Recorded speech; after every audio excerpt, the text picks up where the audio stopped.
भगवान ने महाभारत युद्ध में जब दुर्योधन और अर्जुन दोनों मांगने के लिए आए तो भगवान बोले एक तरफ हमारी सेना, एक तरफ अकेले हम, लेकिन हमारी शर्त है कि हम शस्त्र नहीं उठाएंगे। तो दुर्योधन ने सीधे कहा मुझे सेना दे दो। बिना शस्त्र के एक योद्धा को ले जाने से क्या फायदा? केवल आप खाने के लिए जा रहे हो क्या महाभारत युद्ध में, या दिन रात आरती करवाने जा रहे हो, सुख संपत्ति घर आवे जय जगदीश हरे। ठाकुर जी बोले भैया ये बात तो हमारी पक्की है, हम शस्त्र नहीं उठाएंगे। और ये बात आप सब में घोषणा कर देना कि द्वारिकाधीश कृष्ण जिस पक्ष में जाएंगे शस्त्र नहीं उठाएंगे। दुर्योधन सेना लेकर के चला गया। जब दुर्योधन लौट करके आया तब भीष्म पितामह ने उससे पूछा, ए दुर्योधन तू सेना लेकर के आया, कृष्ण नहीं आए हमारे पक्ष में? दुर्योधन बोला अरे उनको लाके फायदा भी क्या था, उन्होंने तो प्रतिज्ञा ली है कि वो शस्त्र नहीं उठाएंगे। मैंने सोचा एक व्यक्ति को ले जाऊं, वो भी निहत्था व्यक्ति, क्या फायदा था? इसलिए वो चले जाएं पांडवों के पास। अरे पितामह खुश हो जाइए, देखो इतनी सेना द्वारिका की सब हमारी तरफ से युद्ध करेगी, वहां अकेले कृष्ण हैं, वो भी बिना शस्त्रों के।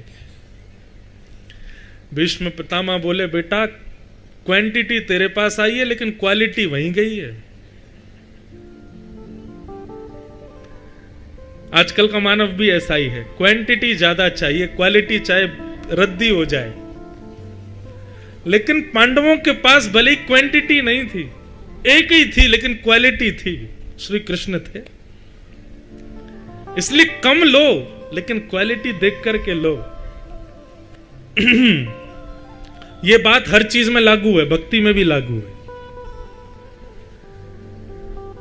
भीष्म पितामह बोले लेकिन अब आनंद आएगा, यदि वे प्रतिज्ञाबद्ध हैं तो मैं भी प्रतिज्ञा धारण करता हूं। वासुदेव कर चक्र न धरहि तो तुमको मुख न दिखाऊं, लाजत है मेरी गंगा जननी में शंतनु सुत न कहाऊं।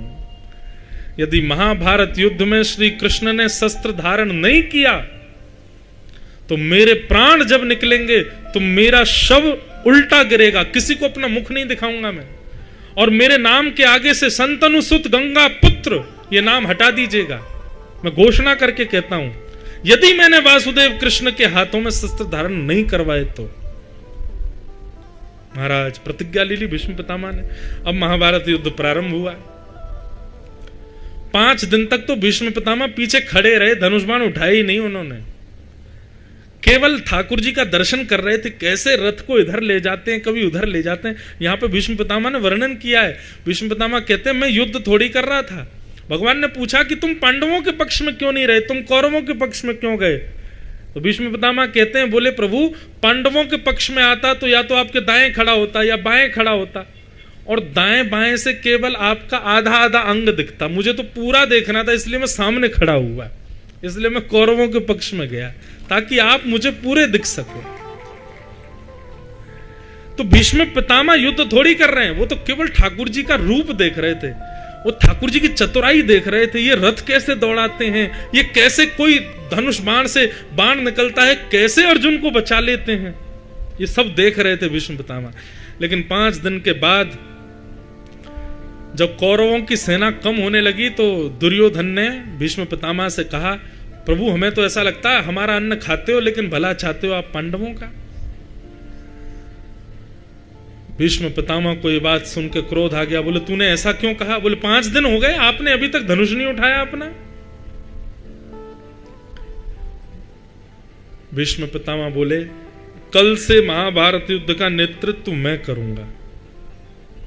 और सुन ये बात तूने जो कही है ना, हमारा अन्न खाते हो भला चाहते हो उनका, तेरे को मरने का बहुत डर लग रहा है ना, तुझे ऐसा लगता है कि तू हार जाएगा, तू मर जाएगा। सुन मैं रात्रि को भजन करने बैठता हूं, अपने संपूर्ण जीवन के भजन बल को मैं देने को तैयार हूं। अर्धरात्रि में अपनी पत्नी को कहना आकर के मुझे प्रणाम करे, मैं दोनों बर्द हस्त रख करके अपने संपूर्ण जीवन का बल दे दूंगा, अखंड सौभाग्यवती भव का आशीर्वाद दे दूंगा, नहीं मरेगा तू, और किसी में सामर्थ्य नहीं, ब्रह्मा भी आकर के तुझे हरा नहीं सकते। दुर्योधन बोला मैं यही तो चाह रहा था, आप ऐसा कुछ करो। अब तो दुर्योधन इतना निष्फिक्र हो गया, उसको ये बात पता थी कि अब रात्रि में मेरी पत्नी को अखंड सौभाग्यवती का आशीर्वाद मिलेगा, और फिर तो चाहे मैं लेटे लेटे धनुष बाण चलाऊं फिर भी मरूंगा तो हूं नहीं। लेकिन बात चल रही थी भीष्म पितामह और दुर्योधन के बीच, लेकिन कान खड़े हो गए श्री कृष्ण के। बोले अच्छा, हमारे रहते हुए ये हो जाए, ये संभव नहीं है। रात्रि में ठाकुर जी को नींद नहीं आई और मन में सोचने लगे, भानुमति पहुंच के आशीर्वाद, यदि उसने भीष्म पितामह का आशीर्वाद एक बार मिल गया तो भक्त के आगे मेरी हार है, मैं भगवान होकर के भी पांडवों को नहीं बचा पाऊंगा। फिर इतने में ही ठाकुर जी ने एक उधरी सी धोती पहनी, पुरानी सी बगलबंदी पहनी, सिर पर खूब सारा बड़ी सी स्वाफी बांध करके ऐसे ठोड़ी से भी बांध लिया, अपना रूप थोड़ा सा हुलिया बदल लिया, कानों में बड़े बड़े कुंडल डाल लिए, कड़ूला पहन करके और बाहें चढ़ा करके बिल्कुल ग्वारिया बन गए ठाकुर जी। और हाथ में ली लठिया, एक लालटेन लेकर के सीधे पहुंचे द्रौपदी के पास। सो रही थी द्रौपदी, उसका पैर का अंगूठा खींचा, बोले उठ जा जल्दी। द्रौपदी बोली कौन है? बोले मैं हूं कन्हैया। बोले इतनी रात को? बोले जल्दी चल मेरे साथ। बोले कहां? बोले ज्यादा पूछ मत, चल जल्दी मेरे साथ, और सुन घूंघट करके चल, बढ़िया अपना मुंह ढक ले। बोले जाना कहां है? बोले भानुमति आए उससे पहले भीष्म पितामह का आशीर्वाद लेना है तुझको, और एक बात याद रखियो, बस मुंह मत खोलियो अपना, कुछ कहें भी तो में ही उत्तर देना। और भीष्म पितामह कुछ पूछेंगे भी नहीं ज्यादा, भाई बहू है, बहू से ज्यादा बात थोड़ी करेंगे, तू बस करना बस। हाँ, और अगर भीष्म पितामह पूछे कौन आया साथ में, ज्यादा ही पूछने लगे फिर तो उत्तर देना पड़ेगा, तो कह देना ग्वारिया आया है, गैया चराता हमारी, मैं राखी बांधती हूं, मैंने कहा भीष्म पितामह का आशीर्वाद लेना तो मेरे संग चला आया, ऐसे करके बात टाल देना, ये मत बताना कि मैं आया हूं। द्रौपदी बोली ठीक है। भगवान लेकर के द्रौपदी को पहुंच गए। भानुमति से पहले द्रौपदी का प्रवेश हो गया भीष्म पितामह के शिविर में। भीष्म पितामह बैठ करके संध्या कर रहे थे, इतने में ही द्रौपदी के नूपुरों की आवाज आई, भीष्म पितामह के नेत्र खुले। भीष्म पितामह को लगा भानुमति आ गई, क्योंकि दुर्योधन को बोला था अपनी पत्नी को भेज देना। आओ बैठो बेटा। नाम जब पूर्ण किया, अपने हाथ में जल लिया और संपूर्ण जीवन के अपने भजन बल को द्रौपदी के सिर पर जल छोड़ते हुए अखंड सौभाग्यवती भव, दोनों भुजाएं रख करके आशीर्वाद दे दिया, तेरा पति अजर अमर हो जाए, उसको कोई ना मार सके। जैसे ही ये बात कही, द्रौपदी बोली ये कह रहे हैं अखंड सौभाग्यवती भव, और कल यही महाभारत युद्ध का नेतृत्व करने वाले हैं और धनुष बाण लेकर के यही मेरे पतियों के पीछे भागने वाले हैं, और मुझसे कह रहे हैं अखंड सौभाग्यवती भव। इनसे कह तो दूं कि फिर याद रखना पांचों को बाण मत मारना कल। तुरंत द्रौपदी ने अपना घूंघट ऊपर कर लिया। तो भीष्म पितामह याद रहे, एक नहीं दो नहीं, पांचों की रक्षा की जिम्मेवारी आपकी है। फिर अब तो द्रौपदी को देख करके भीष्म पितामह बोले तू कहां से आ गई? मैंने तो भानुमति को बुलाया था, तू कैसे आ गई? मेरी और दुर्योधन की बात हुई थी, भानुमति आकर के आशीर्वाद लेने वाली थी, तुम कहां से आ गई बेटा? द्रौपदी बोली ये बात जरूरी नहीं मैं कहां से आ गई, पर क्या मुझे आपके आशीर्वाद का अधिकार नहीं है? भीष्म पितामह के नेत्र सजल हो गए। बोले होना तो वही है जो लिखा है, मुझे भी संकेत तो होता था। और देखो कैसी विडंबना, ईश्वर की कृपा कि भानुमति आए उससे पहले द्रौपदी आ गई, ये भी तो एक संयोग है। द्रौपदी बोली अब निकल लेती हूं यहां से, तुरंत प्रणाम करके जाने। सुनो सुनो सुनो, रुको, कहीं ये संयोग ईश्वर के द्वारा नहीं, कृष्ण के द्वारा तो नहीं रचा गया? किसके साथ आई हो तुम, और तुमको किसने कहा कि जाके भीष्म पितामह का आशीर्वाद लो? अब तो महाराज भीष्म पितामह हैं, सिंह जैसी गर्जना है उनकी, कौन घबराए ना उनके आगे। द्रौपदी की जीव लड़खड़ाने लगी, नहीं नहीं कोई नहीं, मेरे ही मन में आ गया था। बोले तेरे ही मन में आ गया, इतने दिन से क्यों नहीं आई, आज ही क्यों आई? सही सही बता, अकेली आई है? हमारी राजकन्या राजवधु अकेली घूम रही है बाहर, कौन आया तेरे साथ? द्रौपदी बोली गोपाल भैया। बोले कौन गोपाल भैया? हमारी गैया चराता है, दूध निकालता है, मेरा कोई भाई नहीं ना, मैंने उसको, भाई तो है पर उसकी कोई बहन नहीं थी, तो मैंने उसको राखी बांध दी। अच्छा चल जरा दिखा मुझे तो कैसा तेरा गोपाल भैया, मैं भी तो देखूं। और भीष्म पितामह निकल करके बाहर आए।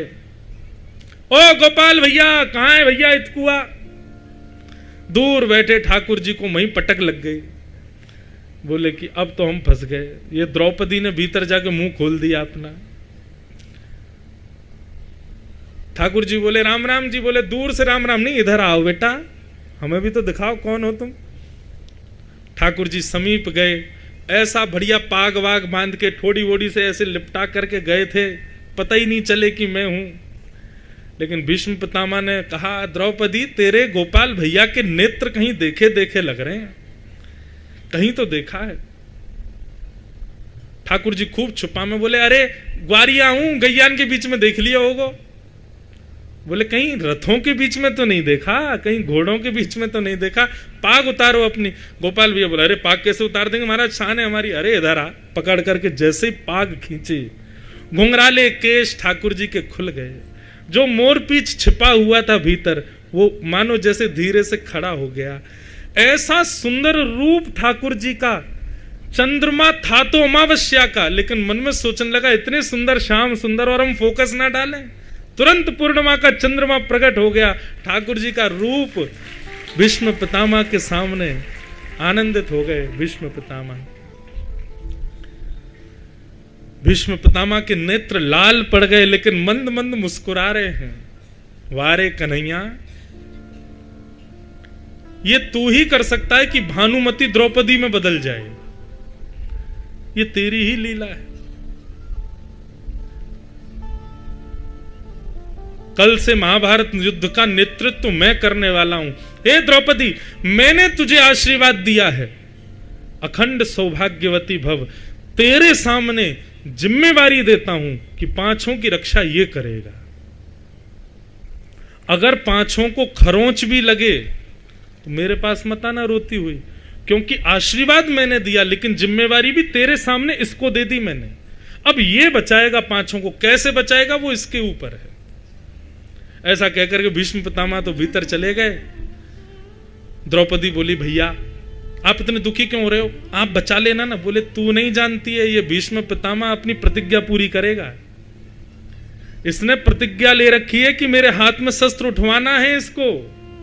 अगर तुम नहीं बताती कि मैं आया हूं तो पांचों की रक्षा भीष्म पितामह करता, लेकिन अब तुम्हारे सामने इसको मुझे जिम्मेवारी दी और इसकी प्रतिज्ञा को पूर्ण करने के लिए ये सारी ताकत लगाएगा कि मैं कैसे भी शस्त्र उठाऊं और मेरी प्रतिज्ञा टूटेगी। और भगवान की प्रतिज्ञा टूटने का मतलब है पृथ्वी बीच से फट जाएगी, नूतन प्रलय हो जाएगा, पूरे विश्व का नाश हो जाएगा उसी समय जिस दिन ठाकुर जी अपनी प्रतिज्ञा तोड़ दें। ठाकुर जी बेचारे सोच रहे थे चैन की नींद सोऊंगा, रात भर नींद नहीं आई, अब क्या करें। दूसरे दिन भीष्म पितामह ब्रह्म मुहूर्त में ही उठ गए। महाराज आज अपने घोड़ों को स्वयं लगा रहे हैं, अपने तस्कर को स्वयं संभाल रहे हैं, अपने बाणों को स्वयं पहना रहे हैं। पूरे युद्ध भूमि में पहले ही योद्धाओं के आने से पहले ही भीष्म पितामह घूम घूम करके देख आए, यहां से इसको मारूंगा, यहां से उसको मारूंगा, सब पहले ही नियोजित कर दिया। योद्धाओं के आने से पहले ही भीष्म पितामह रणभूमि में खड़े हैं। सूर्योदय होते ही जैसे ही युद्ध का नाद हुआ, पहला बाण प्रत्यंचा पर भीष्म पितामह ने चढ़ाया, आकाश की ओर करते हुए जैसे ही पांडवों की ओर छोड़ा, एक में से अनेक बाण निकले और 5 दिनों में जितनी सेना कौरवों की नष्ट हुई थी, एक बाण में भीष्म पितामह ने उतनी पांडवों की सेना खत्म कर दी। ये तो एक बाण था। भीष्म पितामह बोले अब बचा इन पांचों को कैसे बचाएगा। और महाराज भीष्म पितामह युद्ध भूमि में आज मानो जैसे लग रहा था सूर्य श्वेत वर्ण के होकर के आ गए हों सबको मारने के लिए। आज ठाकुर जी घबरा रहे हैं युद्ध भूमि में। तभी भीष्म पितामह ने एक चक्रव्यूह बनाया और उस चक्रव्यूह में फंस गया अर्जुन का रथ। अर्जुन को केंद्र में लेकर के प्रत्यंचा बाण पर चढ़ा करके जैसे ही अर्जुन को केंद्र में लिया, भगवान सोचने लगे भीष्म पितामह का बाण है, जितनी द्रुत गति से मेरा रथ चलता है उतनी ही द्रुत गति से इनका बाण है। यदि ये लगा तो इतना समय भी नहीं मिलेगा कि मैं भगा सकूं रथ को। ठाकुर जी ने नेत्र बंद कर लिए, प्रतिज्ञा तोड़नी पड़ेगी। तभी देखा दूर टूटा हुआ रथ का चक्का पड़ा है, देख रहे हैं भीष्म पितामह की ओर। तुरंत ठाकुर जी कूदे हैं रथ से और जाकर के देख तो रहे थे भीष्म पितामह को, लेकिन जाकर के चक्का उठाया तो 2 बार तो हाथ में मानो धूल ही आई, मानो पृथ्वी भगवान की पत्नी ठाकुर जी को कह रही हो प्रतिज्ञा मत तोड़िए। लेकिन अर्जुन केंद्र में है, भक्त केंद्र में है, इसके लिए ठाकुर जी प्रतिज्ञा तोड़ने को तैयार हैं। तीसरे प्रयास में जैसे ही टूटा हुआ रथ का चक्का हाथ में आया, भगवान रथांग पाणे बन गए और जैसे ही दौड़े भीष्म पितामह की ओर, उस समय सारा युद्ध स्तब्ध हो गया। मानो ऐसा लग रहा था नृसिंह प्रकट हो गए हों और हिरण्यकश्यप के ऊपर प्रहार करने जा रहे हों। पृथ्वी डामाडोल होने लगी, आकाश में बादल गर्जना करने लगे, पृथ्वी पर नूतन प्रलय होने लगा, बस फटने ही वाली थी, क्योंकि ठाकुर जी ने हाथ में शस्त्र उठा लिया है। इतने में ठाकुर जी गतोत्तरीय, भगवान का उत्तरीय वस्त्र नीचे गिर गया, मानो पृथ्वी को शांत किया हो। प्रतिज्ञा तोड़ी है पर अपने लिए नहीं, भक्त के लिए तोड़ी है, इसलिए पृथ्वी शांत हो जाओ, प्रलय करने की आवश्यकता नहीं है। और रथ के चक्के को लेकर के बस फेंकने ही वाले थे भीष्म पितामह के ऊपर।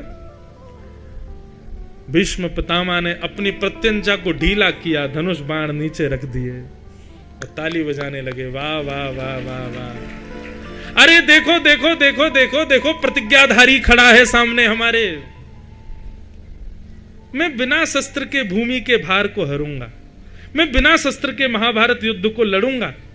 कहां गई तुम्हारी प्रतिज्ञा? आप कहो मैं शस्त्र बिन भूमि हरहूं सब भार। तू हमको क्षत्रिय नागिने, बोल ही वचन विचार। बताइए क्या कहेंगे अब आप? कहां गई आपकी प्रतिज्ञा? पूरा युद्ध शांत हो गया, सब देख रहे हैं ठाकुर जी को। ठाकुर जी ऐसे खड़े रथ का चक्का लेके। डार चक्र हरि हस पड़ो, दियो उत्तर ब्रजराज। ठाकुर जी ने रथ का चक्का दूर फेंका, मंद मंद मुस्काने लगे और उत्तर दे रहे हैं, आज तजी प्रतिज्ञा मोरी में तोरी प्रतिज्ञा काज। ए पितामह, तुमने वचन लिया था कि वासुदेव कृष्ण ने यदि शस्त्र नहीं उठाया तो तुम्हारी जब मृत्यु होगी तो तुम किसी को मुख न दिखाते हुए गिरोगे। तुम भी जानते हो, मैं भी जानता हूं, असंख्य बाण तुम्हारे अंग पर लगने वाले हैं, और जब असंख्य बाणों की सैया पर तुम नीचे की तरफ मुख करके गिरोगे तो तुम्हारी इच्छा मृत्यु जो है वो कैसे पूर्ण होगी कि अंतिम श्वास जब निकले तब ठाकुर जी का मैं दर्शन करूं। मेरा दर्शन करने के लिए तुम्हारा मुख ऊपर होना चाहिए और उसके लिए मुझे प्रतिज्ञा तोड़नी पड़ेगी। आज तजी प्रतिज्ञा मोरी में तोरी प्रतिज्ञा काज। लुट गए भीष्म पितामह। भीष्म पितामह आज कह रहे हैं, मैं आपकी स्तुति सीधा लेट करके गा रहा हूं ना, इसमें भी आपकी कृपा है ठाकुर जी। यदि आप नहीं चाहते, रथ का चक्का नहीं उठाते, तो मेरा शव आज नीचे की ओर गिरा होता, मैं आपका अंतिम दर्शन नहीं कर पाता और मेरी इच्छा मृत्यु पूरी नहीं हो पाती। प्रबल प्रेम के पाले पढ़कर हरि को नियम बदलते देखा, अपना मान टले टल जाए पर भक्त का मान टलते देखा।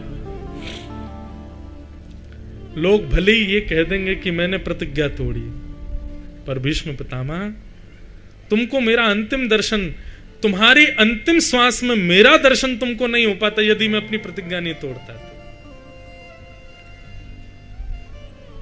ये है, वहां भक्त की रक्षा भी कर ली, प्रतिज्ञा भी तोड़ दी और भीष्म पितामह को लुटा भी दिया। ले, भीष्म पितामह को ऐसा भी नहीं लगा कि देखो मैंने शस्त्र धारण करा, उसका मान भी तोड़ दिया।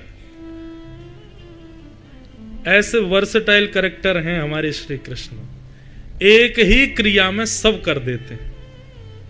भक्ति की रक्षा भी हो गई, प्रतिज्ञा भी तोड़ दी और भीष्म पितामह को अभिमान भी नहीं होने दिया। महाभारत युद्ध में एक क्षण के लिए तालियां बजने लगी ठाकुर जी के लिए, और फिर से सबने धनुष बाण उठाए, फिर लड़ने लगे, फिर युद्ध शुरू हो गया। ऐसे भीष्म पितामह आज ठाकुर जी के चरणों में वंदन करते हैं और ब्रज को याद करते हुए उत्तरायण के सूर्य जैसे ही हुए भीष्म पितामह के मुख से दिव्य ज्योति निकली और भगवान में जाकर के विलीन हो गई। बोलो भक्त वत्सल भगवान की।